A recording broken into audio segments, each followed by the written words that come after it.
In recent weeks, we've been learning how to use Serif Draw Plus. Now we're going to actually use it to make our first proper object, which we will laser cut.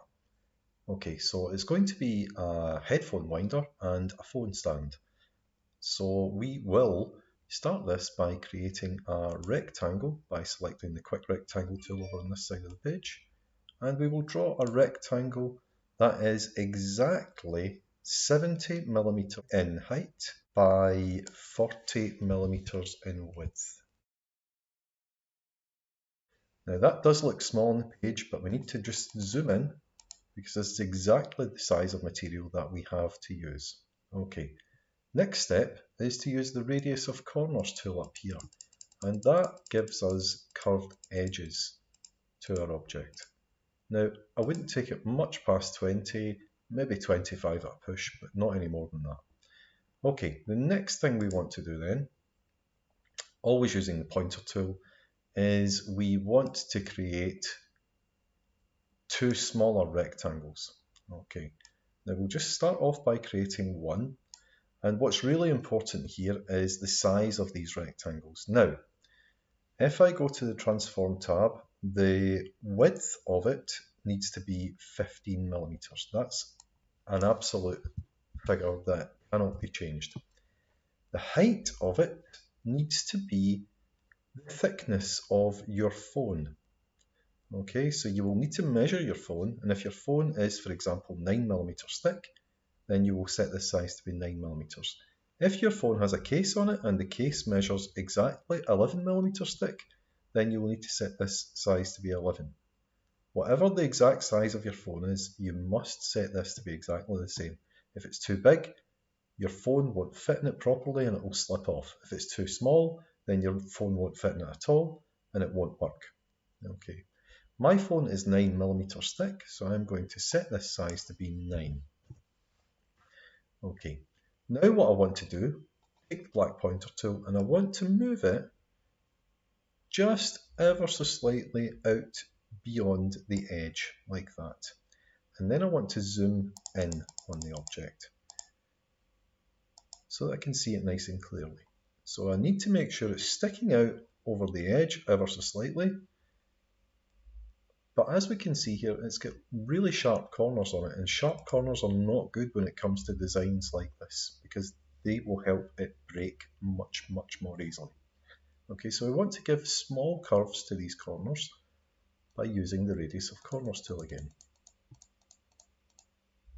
In industry, these curves are called fillets. Now, what's really important is that our object is sticking out beyond the edge enough so that the whole curved edge sticks out. So in other words, that is not good enough. It must be out beyond the edge like that. Okay, I'm going to zoom out now because I quite like that design. That works for me, and I want to make an exact copy of it by going to Edit Copy and then Edit Paste. It's pasted another version of this rectangle directly on top of itself, so I'm going to use my cursor key on my keyboard to just nudge it all the way along so that it looks the same on the other side. As you can see now, I've got these two rectangles that are in the exact same position on the left and on the right. I'm going to zoom right out so that I can see my whole object. And now what I want to do is I want to cut out this rectangle and this rectangle from this big rectangle. So what I will do is I'll press and hold my mouse and drag it down to here. This is called rubber banding. So when I let go, it has selected all objects, that is the big rectangle and the two small rectangles. At this point, I'm going to click on Arrange, then Join, then Subtract.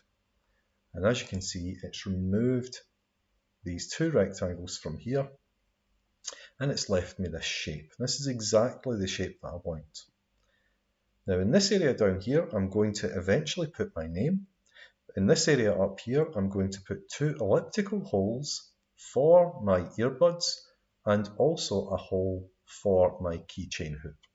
Okay, so over on the left hand side we need to select the quick ellipse tool, and I'm going to draw one ellipse, and the size of that ellipse needs to be a total height of 18 millimeters and a total width of 14 millimeters, like so.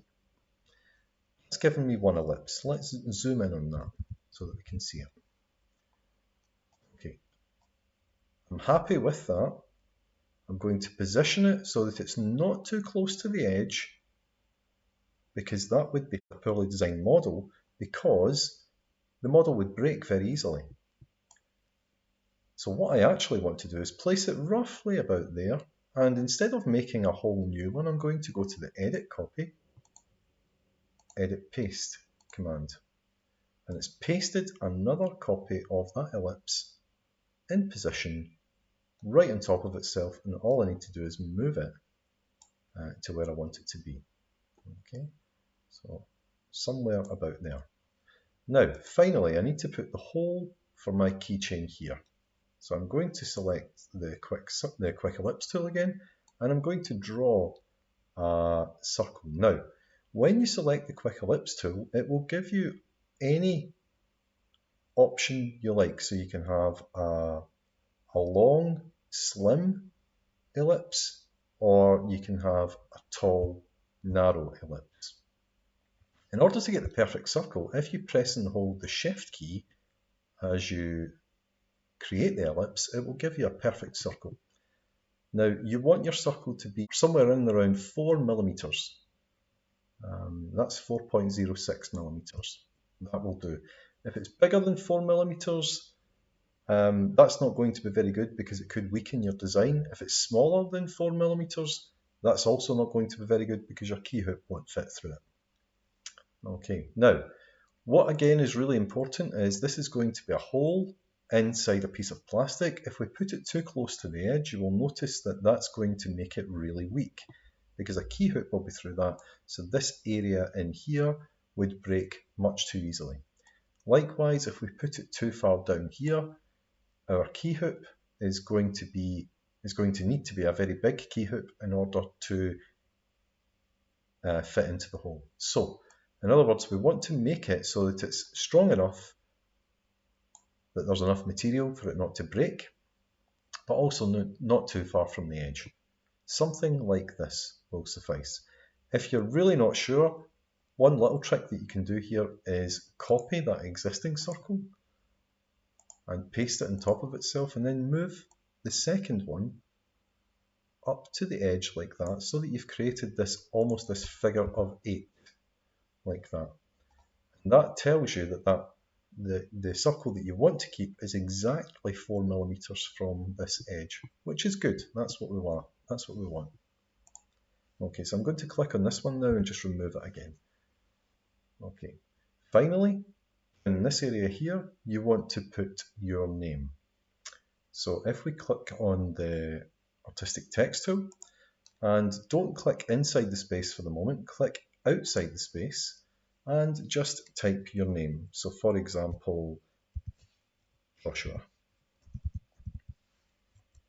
And then you can highlight all your text. You can increase the font size to make it big enough to fit into the space. You can then change that font or typeface to one of your own choosing. There's lots and lots and lots of different typefaces here to use. Then you can move it into position and adjust the size of it appropriately. Your name will be engraved onto the plastic. The rest of the shape will be cut out. As you will note from previous exercises, one way to get it exactly in the middle is to align it with the rest of the object. So at the moment we've got our name. Let's just deliberately move it off center for a moment, and let's then press and hold the Shift key and select our object so that it's selected the name and the object. We can then use the Align tool here, and we can use the Center Horizontally tool. 3, 2, 1, and that brings our name right into the middle. Okay, and then we can nudge it up or nudge it down depending on what height we want it to be at. Okay, once you have created your keyring the way you want it, you need to then go to the File Save As menu and save it into your Dropbox folder. Here's an example of the laser cutter in our classroom cutting out one pupil's phone stand and keyring. As you can see, it's cutting through sheet acrylic that's 5mm thick, and the whole process takes approximately 45 seconds. And here is an example of the finished headphone stand and keyring. As you can see, the earbuds are wound around the notches, and the notches themselves act as a holder for the phone so that the viewer can use the phone hands-free to watch YouTube, Netflix, iPlayer, TikTok, etc.